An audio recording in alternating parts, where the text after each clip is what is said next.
Hello guys, welcome back with me again in this channel. In this tutorial, I'm gonna show you how to change the color of an element if in Canva if it doesn't have the color change option.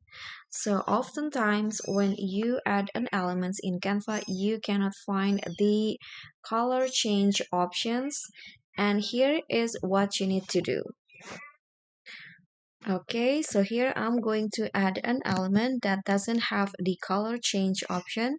So when you add an element like this, there are will be a color change option like this, but there's also an element that you can change the colors. So I'm going to add, for example, this one's right here. You can see that this one doesn't have the color change option. So what you need to do is just click on the edit image, click on the element first and click on the edit image.